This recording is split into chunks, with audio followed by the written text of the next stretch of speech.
9 દિવસની રામકથા, એમાં આજે 5મા દિવસનો સંવાદ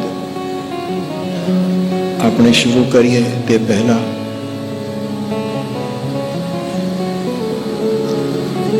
આ ભૂમિની પ્રકૃતિ અને સંસ્કૃતિને મારા પ્રણામ.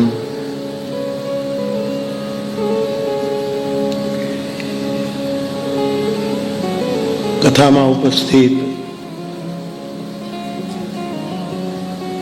વિવિધ ક્ષેત્રના પૂજનીય મહાપુરુષ, વિવિધ ક્ષેત્રના સૌ અગ્રણીઓ,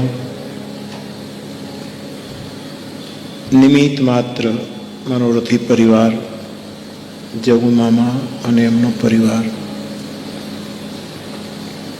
સૌ વ્યવસ્થાપક, મહિનાઓથી પૂજનીય માના આશીર્વાદ લઈને ડૉક્ટર, ઉનો, પરેશ, આ બધી જ ટીમ જે કામ કરે છે અને જેના નામ મને ના આવડતા હોય બધા જ આમાં સામેલ છે. આ વિસ્તારમાં સનાતન ધર્મની સેવા કરવા માટે જે કાર્યકર ભાઈ બહેનો વર્ષો પોતાના અર્પણ કરીને સેવા કરી રહ્યા છે, એ સૌ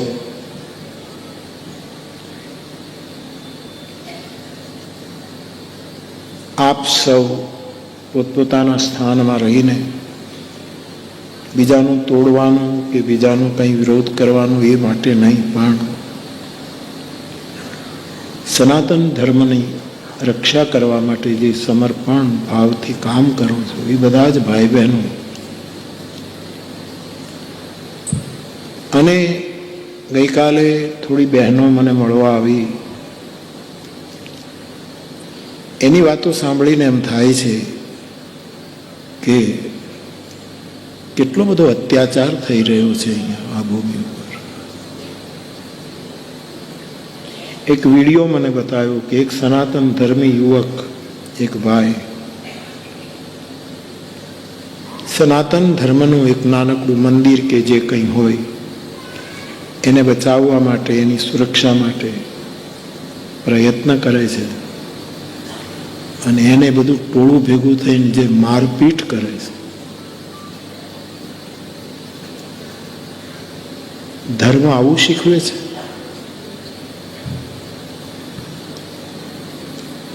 બે ત્રણ બહેનોએ એમ પણ કહ્યું કે બાપુ એક નાનકડો ઓટો બનાવીને અમે અમારા દેવતાઓ નક્કી કરીને પથ્થર મૂકી, ના અમારા હનુમાનજી, ના અમારા હા, એવું કરીને અમે અમારી શ્રદ્ધા સમર્પિત કરીએ છીએ. ત્યાં આપણો જ આ સમાજ આવીને એ બધું તોડી નાખે છે અને ત્યાં એમનું દેવળ કે પછી કોઈ દેવી એનું સ્થાપન કરી દે છે. મેં પૂછ્યું કે તમે આના માટે સવિનય વિરોધ કરો છો, કાનૂની પગલાં જે કંઈ? તો કે અમે કોર્ટમાં જઈએ છીએ. તમારા નેતાઓને પૂછો છો, તમારા ધારાસભ્યોને, સાંસદોને? તો કે બધા જ એ ધર્મના છે, કોઈ અમારું સાંભળતું નથી. મેં સંઘના ભાઈઓ મારી પાસે બેઠા હતા, એને એમ કહ્યું કે તમે જેમને સપોર્ટ કરીને સત્તામાં આટલી બધી મદદ કરીને સત્તામાં મૂકો છો, એ લોકો તમારી વાત પણ નથી સાંભળતા, કોઈ નથી સાંભળતું. પોલીસમાં ફરિયાદ કરીએ તો પોલીસ ફરિયાદ લેતી નથી, કલેક્ટરને અરજી કરીએ તો કલેક્ટર અરજી દબાવી રાખે છે. બીજું તમારા ધારાસભ્ય બધા એ જ છે બાપુ. અહીંથી સીટો મેળવવા માટે ગમે તેમ કરીને સત્તા ક્યારેક ક્યારેક સતને કેટલું નુકસાન, યદ્યપિ સતને નુકસાન ન થાય પણ સતની કેટલી મોટી અવહેલના થાય છે. આપ સૌ આપની રીતે તમારા ધર્મનું સેવન કરો, કોણ ના પાડે, પણ તમે આ બહેનો દુઃખી થઈને જે પોતાની પીડા વ્યક્ત કરતી હતી, મારી વ્યાસપીઠ તમારી નિંદા કરવા માટે નથી આવી, તમારો વિરોધ કરવા માટે નથી આવી, પણ મારા હિન્દુ સમાજને પણ જાગૃત કરવા માટે ને તમે પણ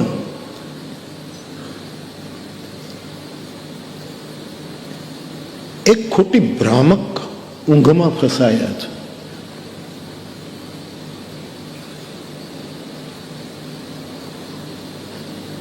આમાંથી સમાજ બહાર આવે, પીડા સાંભળીને આપણને દયા આવે છે કે આટલું બધું, લગભગ 70-30નો રેશિયો છે કે 70 જે વટાળ પ્રવૃત્તિમાં ધર્મ પરિવર્તિત થયા, 20-30 આપણા, અને એ લોકો બહુ સહન કરે.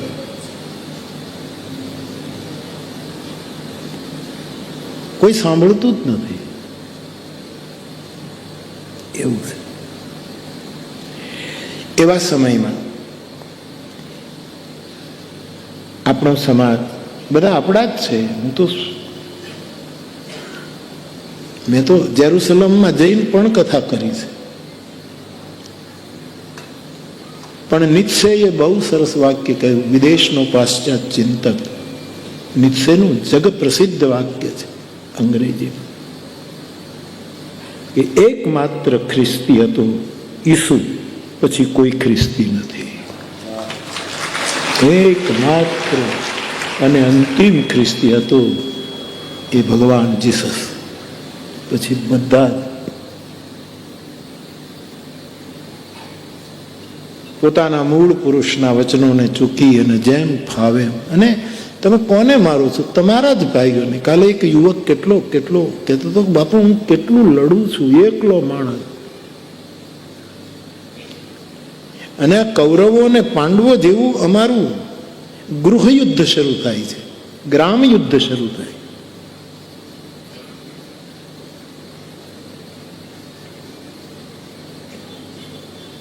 ગુરુ કૃપા, ઈશ્વર કૃપા, વ્યાસપીઠની કૃપા, આપ સૌની શુભકામના, એ બધાથી મારી વ્યાસપીઠ બહુ જ વ્યસ્ત છે સાહેબ. છતાંય હું દર વર્ષે અહીં આવવા માંગુ છું આ વિસ્તારમાં. એનું એક જ કારણ છે,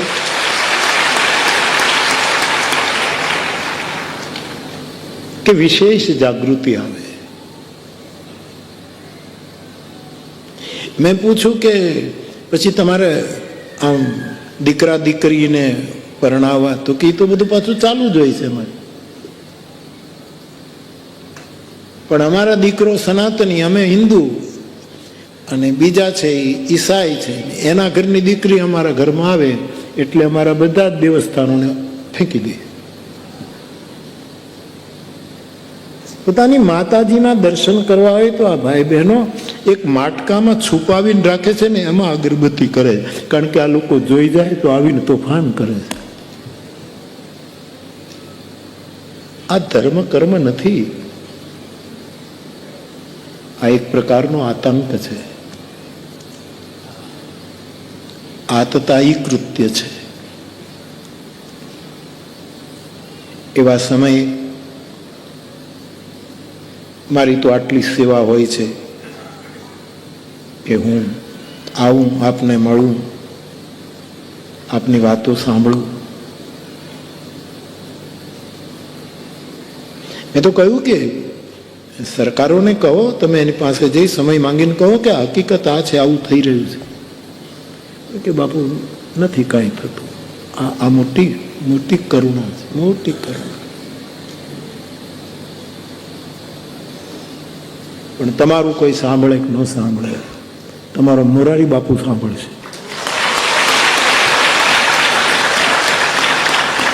મારે આ બે કાન નથી, 10 દિશાઓ મારા કાન છે.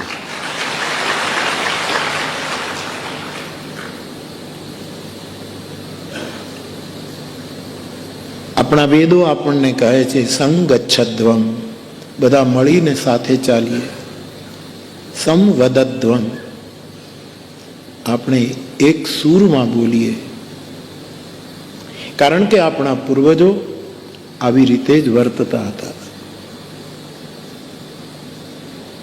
તો આપ સૌની વિશેષ જાગૃતિ અને જે લોકો સહન કરે છે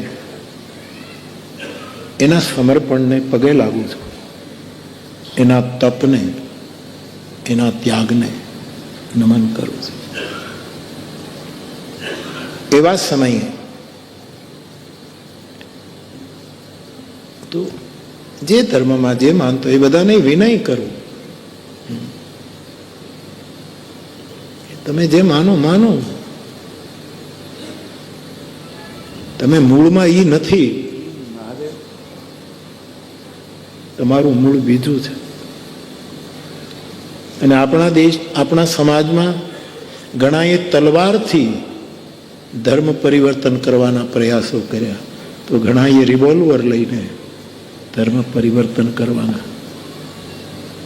સનાતન ધર્મની પાસે તલવાર નથી, તલવાર છે તો એનું આધ્યાત્મિક રૂપ છે. સનાતન ધર્મ પાસે રિવોલ્વર નથી, સનાતન ધર્મની પાસે ધનુષ બાણ છે, પણ ધનુષ બાણના રામચરિત માનસના આધારે આધ્યાત્મિક અર્થો છે. તેથી પાંડુરંગ દાદા એમ કહેતા કે સાચા ધર્મનો પ્રચાર તલવારથી ન થઈ શકે, રિવોલ્વરથી ન થઈ શકે, ભગવદ્ ગીતા લઈને થઈ શકે. ગીતા લઈને આવું આપ કહેતા. હું તો નગરવાસીઓ, મારા શ્રોતા ભાઈ બહેનો, જે યુવાનો છે, ભાઈ બહેનો છે, એને પણ વિનય કરું કે તમે કથામાં તો આવો જ, પરંતુ થોડોક સમય મળે ત્યારે તમે પણ કોઈ મંડળ સ્થાપવાનું નહીં, પણ 2-5 જણા ક્યારેક ક્યારેક આવા વિસ્તારમાં આંટો મારવા આવો, આ લોકોને મળો. એક દીવો બીજા દીવાને પ્રગટાવે અને દીપમાળા પ્રગટે.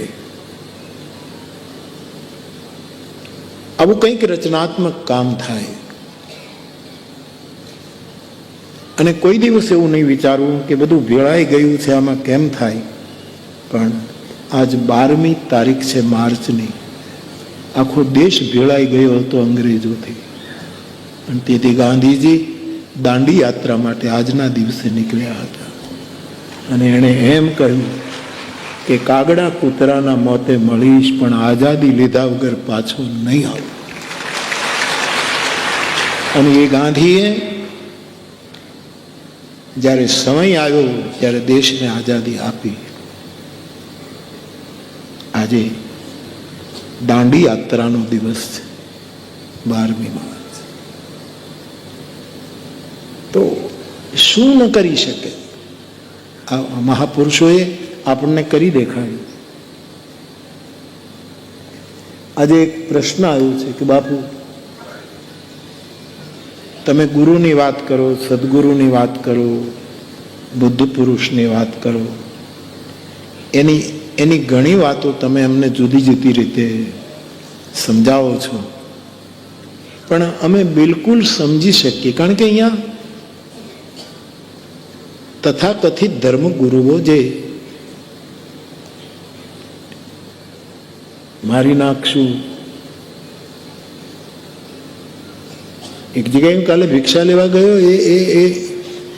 એ પરમ દિવસે ગયો, તો એ પુરુષને એટલો માર્યો કે એનું માથું તૂટી ગયું છે ને એના મગજ ઉપર આજ પણ અસર છે. હજી એને આમ પેલું લાગે. આ ધર્મ નથી. અને વિનોબાજી એમ કહેતા કે 2 ધર્મોની વચ્ચે કોઈ દિવસ લડાઈ ન હોય, 2 અધર્મોની વચ્ચે જ લડાઈ હોય. કયા ધર્મની આપણે વાતો કરીએ છીએ?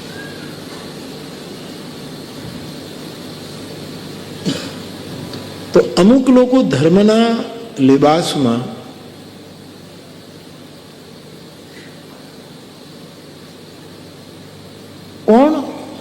મને ને તમને શાશ્વત અને સનાતન ધર્મ તરફ ખેંચી શકે, અથવા તો આપણે જ્યાં હોઈએ, સૂતા હોઈએ તો જગાડી શકે, જાગીને બેઠા હોઈએ તો ઊભા કરી શકે, ઊભા હોઈએ તો આપણને ચાલતા કરી શકે, ચાલતા હોઈએ તો દોડતા કરી શકે, અને છેક ધર્મ નિર્ધારિત લક્ષ્ય સુધી પહોંચાડી શકે. તો ભ્રમિત ન થશો. નામ ધર્મના બધા લેબલ છે, ભ્રમિત ન થશો. 6 વસ્તુ જ્યાં જુઓ એને પગલે ચાલજો. આવું મને સમજાયું છે. જે વ્યક્તિની આંખમાં, જે બુદ્ધ પુરુષની આંખમાં, જે સદગુરુની આંખમાં, જમણી આંખમાં આપણા તરફ વાલ હોય અને ડાબી આંખમાં સૌના તરફ વાત્સલ્ય હોય, આવા મહાપુરુષનું અનુસરણ કરવું. એ તમારે ઘરે આવે અથવા તમે એને પાસે જાઓ તો એની આંખોમાં નજર કરવી. જેની આંખમાં વાલ છે અને વાત્સલ્ય છે એનો આશ્રય કરો. એ આંખોમાં ક્યાંય ખૂણામાં કોઈ વાસના નથી, એના પગલે ચાલો.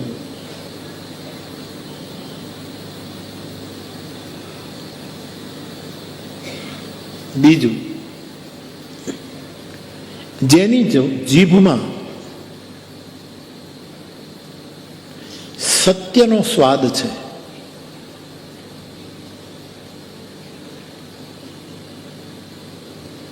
અને પ્રિય સત્યનો પ્રસાદ છે, આ 2 કામ જીભમાં. એ બોલે એટલે આપણને સ્વાદ પણ આવે સત્યનો, આપણને અડે કે નહીં આ વાત સાચી છે.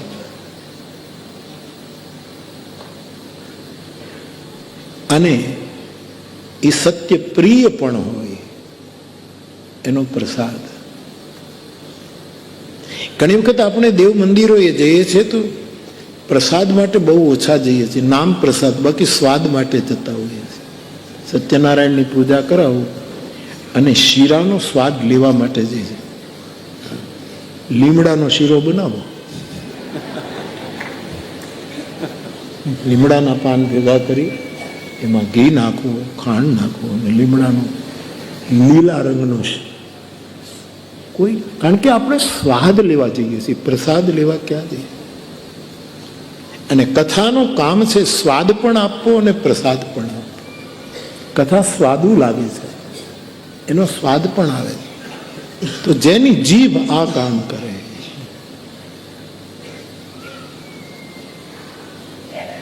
બે આંખો છે એટલે એના 2 કામ મેં બતાવ્યા, વાલ અને વાત્સલ્ય. જીભના 2 કામ છે, એને બોલવું અને રસ લેવું, 2 કામ કરે. ઇન્દ્રિય એક જ છે, પણ એ સ્વાદ પણ લે અને બોલે. એટલે એના 2 કાર્ય. શંકરાચાર્ય ભગવાનની વાણીમાં સ્વાદ પણ છે અને પ્રસાદ પણ છે.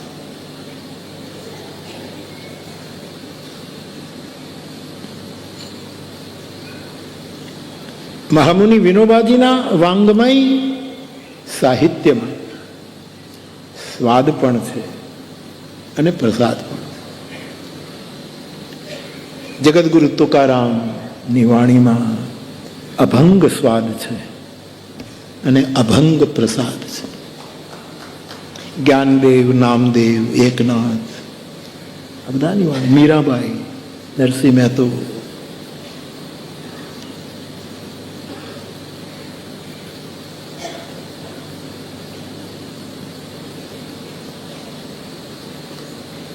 બાપ તો જેની આંખમાં વહાલ અને વાત્સલ્ય હોય, એક. બે સૂત્ર. જેની વાણીમાં સ્વાદુ સ્વાદુ પદે પદે અને પ્રસાદ પ્રાસાદિક લાગે. ત્રીજું, હૃદયમાં ધમની અને શિરા. આપણે શરીર શાસ્ત્ર ભણ્યા હોઈએ ને થોડું ભણાવ્યું પણ છે પ્રાઇમરી સ્કૂલમાં. તો હૃદય જે છે એમાં ધમની અને શિરા, આપણા શરીરની બે નાડીઓ, એ અશુદ્ધ લોહી આવે ને પછી એને શુદ્ધ કરવામાં આવે, એના વિશિષ્ટ ધબકારા છે. એ ધબકારાને તલગાજરડું એવું અનુભવ કરીને કહે છે કે જેના હૃદયમાં દરેક માટે પ્રેમ હોય અને કરુણા હોય. જગત માટે પ્રેમ હોય અને કરુણા હોય. બુદ્ધ પુરુષનું આ ષડૈશ્વર્ય, 6 પ્રકારનું ઐશ્વર્યીય રૂપ છે. પછી એનો ગણવેશ, એનો પહેરવેશ, એને તિલક કેવું કર, તિલકનો મહિમા છે, ગણવેશનો પણ મહિમા છે જરૂર, પરંતુ પછી આજુબાજુનું બહુ જોવાની જરૂર નથી. આ 6 વસ્તુ દેખાય એને અનુસરવું, એને અનુસરવું તો લક્ષ્ય સુધી પહોંચાશે, ક્લેશથી મુક્તિ મળશે. અને આ બધા જ ગ્રંથો આવું જ કંઈ પોતપોતાની અદાથી આપણને સમજાવે છે. એમાંય હું તો જે માનસ લઈને તમારી પાસે આવું છું, એ માનસ તો આટલા માટે જ છે.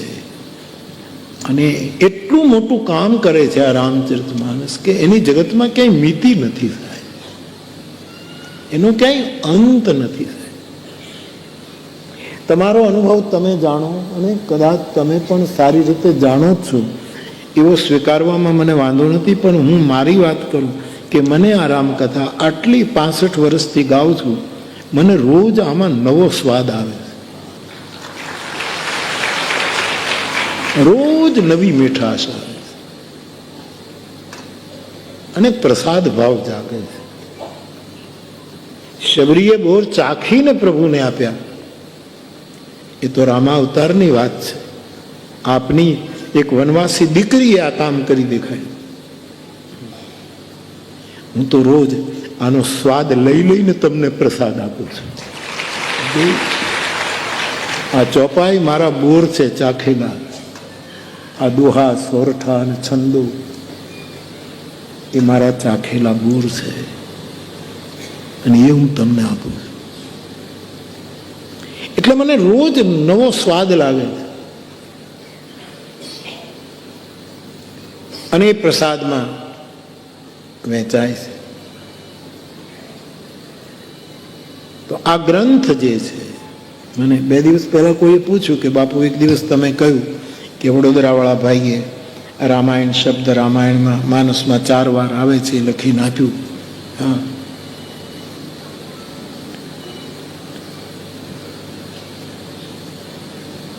બે વખત રામાયણ શુદ્ધ શબ્દ અને 2 વખત રામાયણ. બંદવ મુનિપદ કંજ રામાયણ જેહી નિર્મય એવું સખર સુકોમલ મંજુ દોષ રહિત દૂષણ. અને એક પંક્તિ જે આપણે લીધી છે તે નાના ભાંતિ રામ અવતારા રામાયણ સતકોટી અપારા. તો એ રામાયણ અને 2 વખત રામાયણ.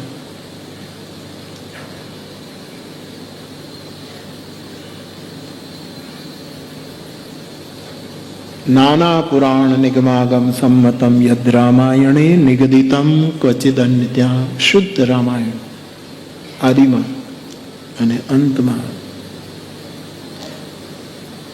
યત્પૂર્વમ પ્રભુના કૃતમ સુકવિના શ્રી શંભુના દુર્ગમમ શ્રીમદ રામ પદાબ્જ ભક્તિ મનિષમ પ્રાપ્યેતુ રામાયણ.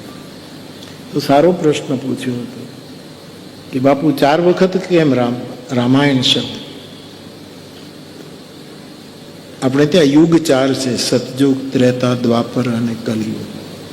રામાયણ 4 યુગમાં ગવાય છે, 4 યુગમાં. આ ખાલી વાણી વિલાસ નથી, આ હકીકત છે.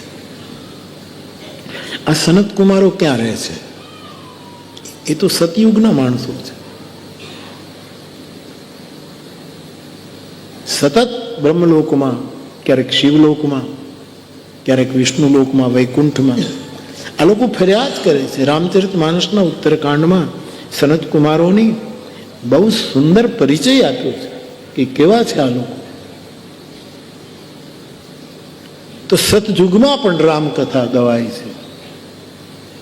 ત્રેતામાં તો રીતસરની લીલા, ઠાકોરજીનું ચરિત્ર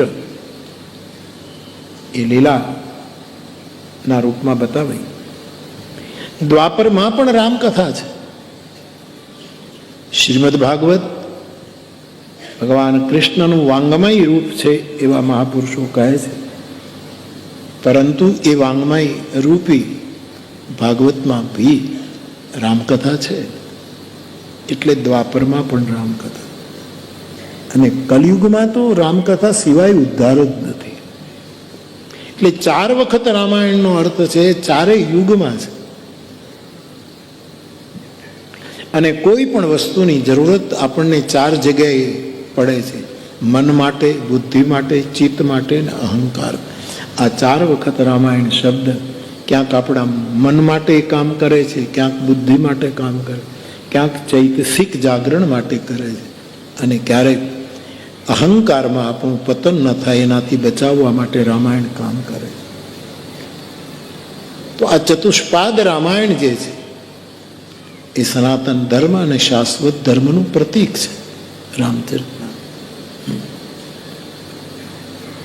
તો 4 વખત રામાયણ આપના ઘરમાં રામચરિત માનસ અને ભગવદ્ ગીતા પધરાવવામાં આવી રહ્યું છે. આપ એનું આપની રીતે દર્શન કરજો. વાંચી ન શકો, પાઠ ન કરો તો પણ તમારા ઘરમાં હશે તો પણ આના અણુ પરમાણુ ઘરને અને આપણા ભીતરને બંનેને બહુ જ મદદ કરશે. એવો આ ગ્રંથ, એવું આ સદશાસ્ત્ર છે. એટલા માટે 4 વખત બતાવ્યું હોય. આવા ઘણા અર્થો ગુરુ કૃપાથી નીકળી શકે, ઘણા અર્થો નીકળી શકે, અને એ પણ બિલકુલ સટીક. રામાયણ ધર્મ પણ શીખવી શકે. રામાયણ મને તમને અર્થ, એક સાર્થક અર્થ પણ આપી શકે. રામાયણ આપણી કામના પણ પૂરી કરી શકે. યદ્યપિ કામનાહીન થઈને જે રામાયણ પકડશે એની વાત જુદી છે, પણ નહીતર કામનાઓ પણ પૂરી કરશે.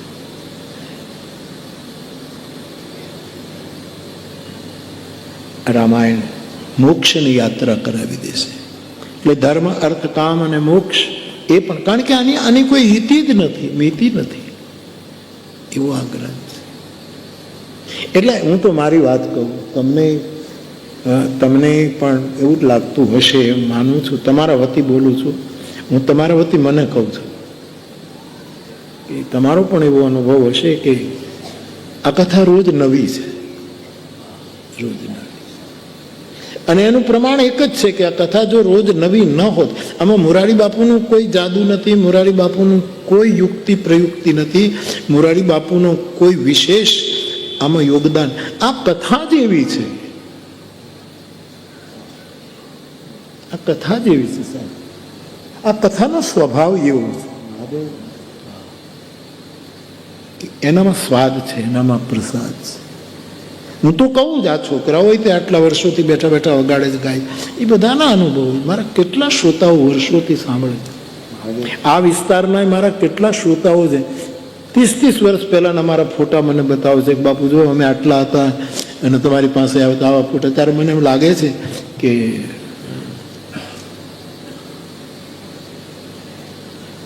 जन्म जन्म का साथ है निभाने को।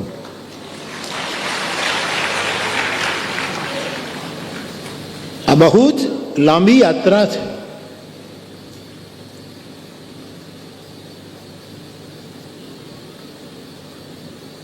तो बाप બધાનો આવો ને મારો તો છે જ, સવાલ જ નથી. તમારો પણ થોડો ઘણો અનુભવ ન હોત તો તમે બધી જ કથા સાંભળવા માટે આટલા આતુર ન હોત. કાલે જ એક ફોન આવ્યો અમેરિકાથી, તમારું એક પારેવું અમેરિકામાં બહુ દૂર એક ખૂણામાં બેઠું બેઠું કથા સાંભળે છે. બાપુ ગુગવાટા કરે છે. અમેરિકાની કથામાં તમે આવો ત્યારે મને 5 મિનિટ આપજો, ચોક્કસ 10 મિનિટ આપીશ. હું મારા પારેવાને ચણ નાખવા તો નીકળ્યો છું સાહેબ, કે ચણ ફેંકું છું, તમે તમારી રીતે ચણ ચણજો, સૂત્રો પકડજો, મંત્રો પકડજો.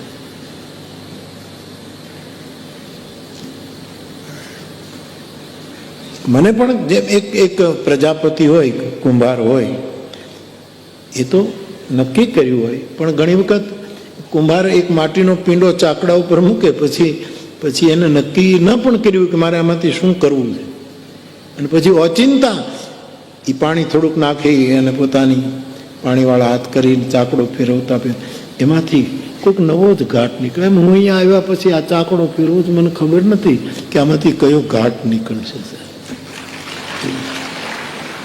એવો મારો અનુભવ.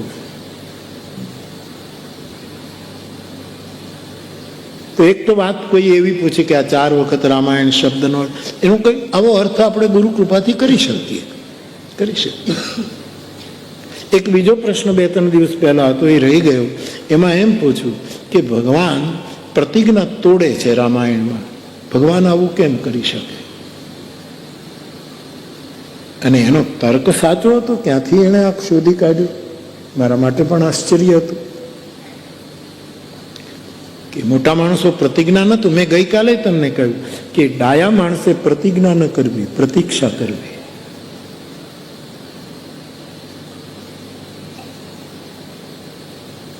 કાં તો શિવ સંકલ્પ કરવો.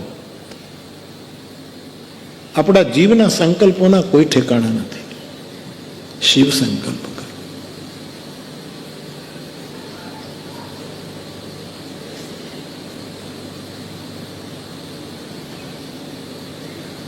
રવિન્દ્રનાથ ટાગોરના શાંતિ નિકેતનમાં ગાંધીજી હતા, અને કોઈ એક માણસ ગયો અને ગાંધીજીને કહ્યું, બાપુ ઓટોગ્રાફ આપો ને, કંઈક લખી આપો.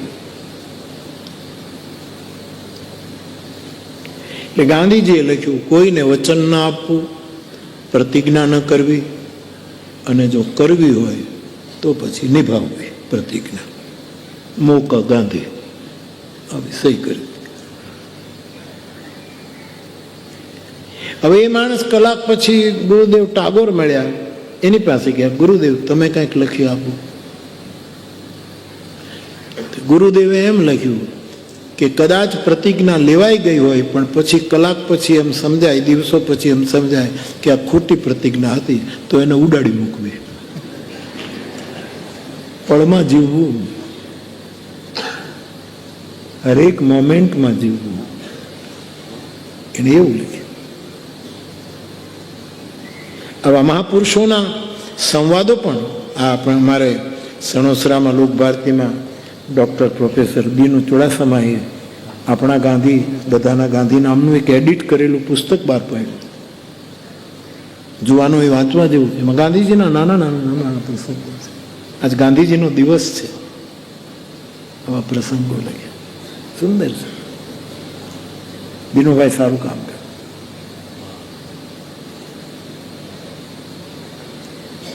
એમણે એમ લખ્યું કે ટાગોર જ્યારે બીમાર પડ્યા પછી ગુરુદેવ તો કોઈનું એને કોણ કહી શકે, ડર લાગે, આમ સંકોચ થાય કે આપણે આટલા મોટા માણસ. તો થોડી તબિયત બરાબર નહોતી રહેતી, ગાંધી બાપુને ખબર પડી. બાપુ ખાસ ગયા શાંતિ નિકેતન. ગાંધી બાપુ ગુરુદેવને મળ્યા, કીધું કે હું તમારી પાસે એક ભિક્ષા માંગવા આવ્યો છું. ટાગોર કહે, ગુરુદેવ કહે કે ફકીર તમને શું ભિક્ષા આપી શકે? હું તો ફકીર છું, હું તમને શું આપું? તો કે નહીં, તમારે એક વચન આપવું જ પડશે. શું? કે જમ્યા પછી મને વચન આપો કે જમ્યા પછી, આ તબિયત બરાબર નથી, ઉંમર તો, જમ્યા પછી 1 કલાક સૂઈ જવાનું વચન આપો. ગાંધીજી આપે, ટાગોરે આપે છે. ભલે બાપુ. ગાંધીજી ટાગોરને ગુરુદેવ કહેતા, રવિન્દ્રનાથ ગાંધીજીને મહાત્મા કહેતા. ભલે બાપુ. ગાંધીજી તો જતા રહ્યા પછી, જેટલું રોકાયા હશે પછી. તો ગાંધીજીને વચન આપ્યા પ્રમાણે જમીને 1 કલાક આરામ કરવાનું કીધું, એટલે દરવાજો બંધ કરીને